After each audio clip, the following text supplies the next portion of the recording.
Olá, vamos para mais uma aula de ciências com a professora Ariana. E hoje nós vamos ver reprodução nos animais e nas plantas, parte 2. Livro do 8º ano, caderno 3. Então, na parte 2 da reprodução nos animais e nas plantas, nós vamos ver reprodução vegetal, ciclos reprodutivo, polinização, frutos e sementes. Quando falamos de reprodução, falamos de perpetuação da espécie. Mas como será que as plantas fazem isso? Como elas fazem para se reproduzir? Reprodução das plantas e a sua relação com a conquista do ambiente terrestre é o que nós vamos ver hoje. As primeiras plantas terrestres foram as briófitas, há 500 milhões de anos atrás. As briófitas são plantas bem pequenininhas, de tamanho reduzido. São plantas que não possuem raízes, nem caule, nem folhas verdadeiras. Elas são tão pequenas que elas não possuem vasos condutores de seiva. Um exemplo de briófitas são os musgos. Como vocês estão vendo aí no slide, primeira imagem à sua esquerda. Depois das briófitas, há 400 milhões de anos atrás, surgiram as pteridófitas, que temos como exemplo bem básico as samambaias. Bom, é um exemplo bem conhecido. As samambaias já são plantas maiores, isso porque eles possuem como características os vasos condutores de seiva, mas ainda não tem produção de sementes e nada disso. Tanto as briófitas quanto as pteridófitas têm a produção de esporos. Depois, há 200 milhões de anos atrás, vai surgir o grupo das gimnospermas, que são plantas maiores, com tamanho bem maior. Nós temos como exemplo a araucária e os pinheiros. Bom, as gimnospermas elas vão ter uma característica a mais. Elas vão começar a produzir o grão de pólen e também as sementes, diferente lá das pteridófitas e das briófitas.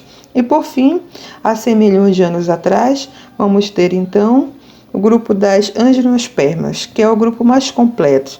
São aquelas plantas que produzem semente, produzem grão de pólen, produzem também o fruto e a flor. Então, nós temos como exemplo aqui a laranjeira, a macieira, entre todas as outras plantas que produzem flores e frutos. E agora, nós vamos ver o que é a evolução dessas plantas, qual é a ordem e surgimento de cada uma delas e o que isso tem a ver com a reprodução. Mas antes da gente começar a ver o ciclo reprodutivo de cada uma, é preciso que você entenda alguns conceitos. Então vamos ver que conceitos são esses. Gametófito e esporófito.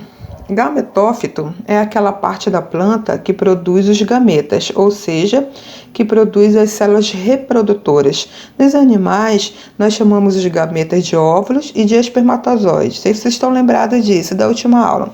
Já nas plantas, esses gametas recebem outro nome. Nas plantas, nós vamos chamar os gametas femininos de oosfera. Oosfera é o nome da célula reprodutora feminina. E nós vamos chamar de anterozoide, o nome das células reprodutoras masculinas, ok? E nós temos também um outro conceito, que é o esporófito. Esporófito é a base da planta produtora de esporos, ok? Então, gametáfito é a fase da planta que reproduz gametas e esporófitos a fase da planta que produz esporos. E agora nós vamos ver como é que se dá a reprodução no grupo das plantas. Vamos começar no grupo das briófitas. E você vai acompanhando aí na imagem. As briófitas, elas têm a planta masculina e a planta feminina. A planta masculina, ela produz o anterozoide. E a planta feminina, ela vai produzir a oosfera. Bom, então para acontecer a fecundação, ou seja, o encontro do anterozoide com a oosfera, é preciso de água. Então, o que vai necessitar?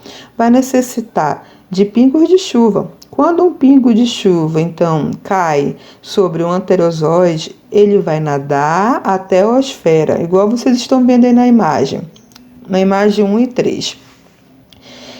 E aí vai acontecer, então, a fecundação. Ou seja, que a fecundação é a união do anterozoide com a oosfera. Ocorrendo a fecundação, vai crescer em cima da planta feminina, aí na imagem aí de número 4, Então, crescendo em cima da planta feminina, somente vai crescer em cima da planta feminina essa estrutura que vocês estão vendo aí de número 4. Então, essa estrutura a gente chama de esporófito, ou seja, é aquela fase produtora de esporos. Então, aqui dentro vai ter a cápsula e dentro da cápsula vai ter os esporos. E aí, quando esses esporos quando estiver maduro, esses esporos vai cair no solo. E se o solo estiver adequado, então, vai nascer uma nova planta. E essa nova planta pode ser tanto quanto feminina quanto masculina, e aí o ciclo vai se repetir novamente.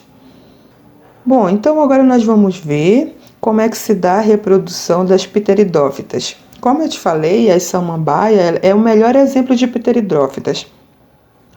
As samambaias que a gente conhece, que são essas folhinhas, quando elas estão com essa estrutura de folha, elas estão na fase de esporófita, ou seja, naquela fase que produz esporos.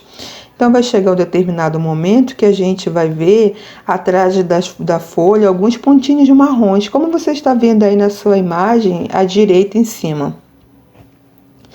Bom, o que são esses pontinhos marrons? Esses pontinhos marrons são soros. E dentro desses soros, nós temos os esporos. E aí vai chegar um determinado momento que esses esporos vão se abrir e vão cair no chão. Se tiver ali no chão um solo adequado, esses esporos vai surgir uma plantinha como esse coraçãozinho aí que a gente está vendo e vai chamar de fase de gametófito. Fase de gametófito é aquela que produz gameta, lembrando disso. Então, vai rolar a produção de espermatozoide, a produção da oosfera. E aí, como é que vai acontecer a fecundação? Novamente, para ocorrer a fecundação, vai precisar de chuva. É preciso que chova para que o anterozoide vá nadando até a oosfera. E aí, então, por meio da água, vai nadar até a oosfera e vai ocorrer a fecundação, vai ocorrer a junção dos dois. E em cima, então, desse coraçãozinho aí, vai surgir as samambaias. E é assim que acontece a reprodução das pteridófitas. Bom, nós chegamos agora no grupo das gimnospermas. E você vai ver que as gimnospermas, elas não dependem mais da água para a reprodução. Isso porque elas produzem algo novo. Elas produzem o grão de pólen. O grão de pólen é a célula reprodutora masculina, ou seja, é ali que fica o anterozoide. E esse grão de pólen pode ser transportado de outra forma. Não necessita da água para que isso aconteça. Então, vamos ver como isso tudo ocorre. Então, nas gimnospermas, nós temos o estróbilo ou cone, tá? Então, verifica aí na imagem comigo. Nós temos o estróbilo ou cone masculino e o estróbilo ou cone feminino. O cone masculino, como eu falei, ele produz grão de pólen. E o cone feminino, ele vai produzir a oosfera. O grão de pólen vai ser levado até a parte feminina por meio do vento. Então, aqui vai ser o vento que vai carregar o anterozoide até a oosfera. E aí, então, quando esse pólen chega lá no cone feminino, vai ocorrer a junção, a união do anterozoide com a oosfera, e aí ocorre a fecundação. Na fecundação, vai surgir, então, um embrião. E aqui nesse grupo nós temos a semente. Então, eu acho que você sabe que a araucária é um exemplo de gimnosperma e a gente consome a semente da araucária, que é o pinhão. Então, se a gente colocar aquela sementinha lá do pinhão na terra, e dali vai nascer uma nova planta. E é assim que ocorre a reprodução das gimnospermas. Então, e por fim, nós temos o grupo das angiospermas, que é o grupo das mais completas, porque nós temos o grão de pólen, a semente, a flor e o fruto.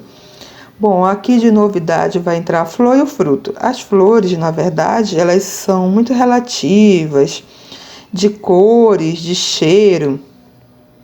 E elas são assim porque Para quê? Para atrair os agentes polinizadores. Aqui, além do vento, nós vamos ter animais que fazem a polinização, como as abelhas, as borboletas, os passarinhos, entre outros insetos. Então, vamos ver como ocorre a reprodução nesse grupo de plantas. Então, tudo vai começar com os grãos de pólen. Aqui eu trouxe um exemplo para vocês de uma flor hermafrodita, ou seja, de uma flor que produz os dois sexos. Então, olha só. Essa amarelinha aí que vocês estão vendo aí, dessas duas flores aí na imagem à direita, elas são os grãos de pólen, ou seja, a parte masculina da flor, produtora dos anterozoides. E esse pedacinho vermelho aí da frente, depois do amarelinho, é a parte feminina da flor. Então, ó, aqui na figura do lado, nós temos o ovário, que é essa parte verdinha, e dentro do ovário nós vamos encontrar a oosfera. O grão de pólen precisa chegar até a oosfera para que ocorra a fecundação. Isso vai acontecer através dos agentes polinizadores. Então, eu vou dar o exemplo da abelha. Quando ela vai lá na flor, ela carrega pelo seu corpo alguns grãos de pólen e acaba levando até a parte feminina da flor. E aí, esse grão de pólen vai crescer e vai encontrar com a oosfera. Encontrando com a oosfera, vai ocorrer a fecundação. Dessa fecundação, vai surgir um embrião. Então, o embrião é a semente. Vai surgir a semente aqui dentro, e aí depois da fecundação, as pétalas da flor ela vai cair, essa estrutura vai cair, e então vai ocorrer o desenvolvimento da semente, e aqui ao redor onde tinha o ovário, vai ocorrer o desenvolvimento do fruto. Então, o ovário ele vai se desenvolver, vai se transformar em um fruto. E aí nós temos então dentro desse embrião a semente, que a partir da semente nós podemos cultivar uma nova planta. E assim ocorre a reprodução da angiosperma. Então, todos esses 4 exemplos de reprodução que eu te mostrei são exemplos de reprodução sexuada, ou seja, aquele tipo de reprodução que envolve gametas, vocês estão lembradas?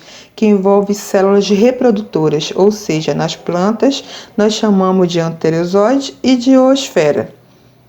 Eu não sei se você percebeu essa relação, mas as primeiras plantas que surgiram no nosso planeta, que foram as briófitas e as pteridófitas, são plantas que dependem de água para a reprodução, ou seja, elas dependem da água para que o anterozoide vá nadando até a oosfera. Já as plantas que nós conhecemos como gimnospermas e angiospermas são plantas que não dependem mais da água. Elas possuem outras formas para levar o anterozoide até a oosfera. Os gimnospermas é por meio do vento, e angiospermas nós temos, além do vento, animais e outros agentes polinizadores para levar esses pólens. Bom, então, dando continuidade sobre os ciclos, da reprodução das plantas, quero pedir para vocês de não se preocupe com os nomes, não se preocupe em decorar, basta olhar o ciclo, entender ele, lembrar qual é a parte assexuada e qual é a parte sexuada, está ótimo, tá bom? Então, vamos chegar no final e ver os frutos, que vai ser o ovário desenvolvido, tá? Então, assim que há a fecundação, você tem uma mudança no ovário para promover a semente. Ao mesmo tempo, esse ovário vai começar a desenvolver, a crescer, gerando o que a gente chama de fruto. Nós temos 2 tipos de fruto, os frutos secos e os frutos carnosos, tá?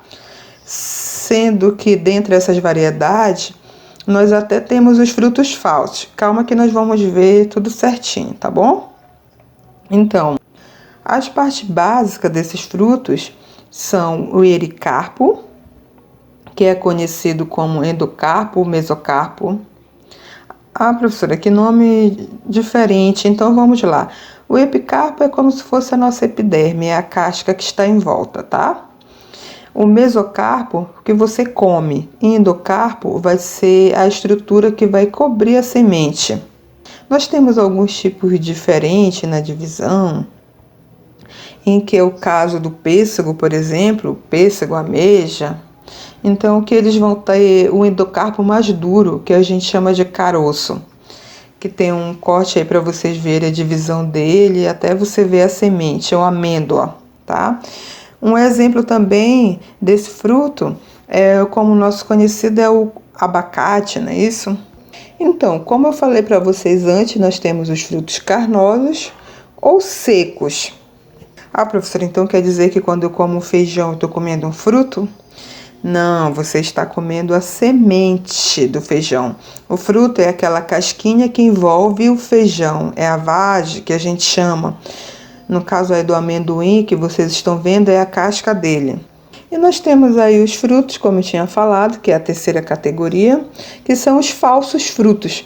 Por que é chamado de falso fruto? Porque a estrutura que a gente come, que a gente está achando que é o fruto carnoso, na verdade não vem do ovário, ele vem do receptáculo. Olha só, a região desses indivíduos aí, que vocês estão vendo, na maçã, por exemplo, se você observar a parte da sépula que sobrou, voltando lá. Por que é chamado de falsos frutos? Porque a estrutura que a gente come, que é aquela parte carnosa, na verdade não vem do ovário, ela vem do receptáculo. Então vamos lá. Aí na imagem tem a região desses indivíduos aí, quais são os frutos. Na maçã, essa estrutura que você está vendo. Se você observar a parte da sépula que sobrou, ela está nessa região aí apontada aí de vermelho, apontado pela seta, e não apontada na parte que você come. No morango, o fruto é esse aí que está apontado pela seta azul. Cada pontinho desse, que nós chamamos de semente do morango, na verdade é o fruto seco, tanto o morango quanto a maçã. O morango, ele entra na classe da infrutescência. Ele vem de uma inflorescência, que são várias plantas.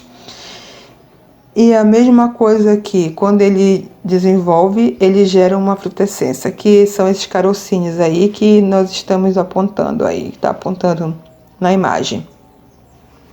E por último, o caju, onde o fruto é esse aí que está circulado de azul. O fruto do caju é a castanha dele, então a parte que a gente come é o receptáculo desenvolvido. Então, as sementes nós já falamos dela, elas são os óvulos desenvolvidos após a fecundação e elas podem ter variados tipos de semente. Nós temos uma variedade enorme de indivíduos das gemiospermas. Então, uma coisa importante para falar aqui no final é que para germinar essas sementes, elas têm que estar maduras e íntegras. Íntegras que eu falo é assim, sem elas estar partida ao meio. Bom, porque se tem algumas sementes que elas precisam ter um arranhado e um arranhado na semente, uma diferença para poder germinar. Bom, não é o caso de todas elas. Mas tem que estar em um ambiente com temperatura e quantidade de água e oxigênio suficiente para ela germinar. Mais uma vez aí, repetindo que são as sementes, nós temos o tegumento, que é a camada externa, que é a casca, e a amêndoa, que vai ter um embrião e 2 espermas. E aí na imagem nós estamos vendo 2 tipos de semente diferentes, que no caso do milho e do feijão, e é isso. Bom, então agora nós vamos para uma atividade, vamos fazer a atividade da página 18, tá? Do final do capítulo. Professora, mas não dá para ver nada aí desse comando no slide, a gente não consegue ler. Não precisa, porque vocês têm livros, acompanhem no livro de vocês, tá bom? Eu coloquei essa foto aí só para ter um esquema para vocês irem acompanhando, mas com o livro na mão. Vamos lá para a primeira questão. De uma planta evasada, desprende-se folhas que, caindo na terra, se desenvolvem novas plantas. Letra A. Que tipo de reprodução é essa? Vamos lá relembrar. É um tipo de reprodução que assexuada ou vegetativa, pois a nova planta se desenvolve a partir de mudas de planta-mãe. No caso de quem? Das folhas que caíram, tá? Letra B. Em que condições essa reprodução é importante para a planta? Vamos lá, ver quais são essas condições, qual é essa condição importante para essa planta que nós vimos aí da letra A. Bom, esse tipo de reprodução é importante principalmente em região nas quais há pouco ou nenhum exemplares da mesma espécie, que permite a reprodução sexuada, tá bom? Segunda questão. Uma laranja foi cortada ao meio, revelando a existência de 10 sementes. Letra A. Quantos óvulos tinha a flor que deu origem a essa laranja? Vamos lá. A flor tinha pelo menos 10 óvulos, que ao serem fecundados originaram as 10 sementes. Muito fácil essa. Letra B. Quantos ovários tinham essa mesma flor? Vamos lá. A flor, ela tinha um ovário, gente, que deu origem a essa laranja. Terceira questão. Estróbilos de gimnospermas não têm perfume nem cores vibrantes. Qual é o agente que transporta os grãos de pólen por eles produzidos? E justifica sua resposta. Vamos lá saber qual é esse agente. O agente polinizador de estruturas sem atrativos para os animais, como é o caso dos estróbilos das gimnospermas, quem é? É o vento, gente.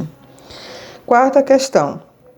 A banana é um fruto partenocápico, do grego paternos, virgem, e carpo, que é o fruto. Isso quer dizer que ela desenvolve sem que o ovário tenha sido fecundado. Por essa razão, ela não tem semente, que são comuns na maioria dos frutos. Pesquise e descubra como ocorre a reprodução da bananeira. Vamos lá que eu já pesquisei para vocês, né? Vamos lá fingir que eu já pesquisei, né? Porque eu sei que vocês não vão pesquisar, então vamos para a resposta.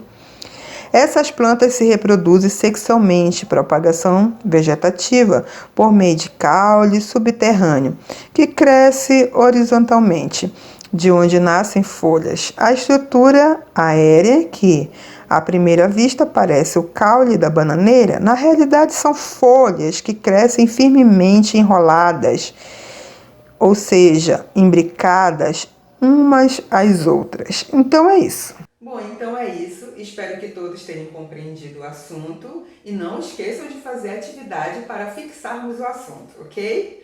Até a próxima aula!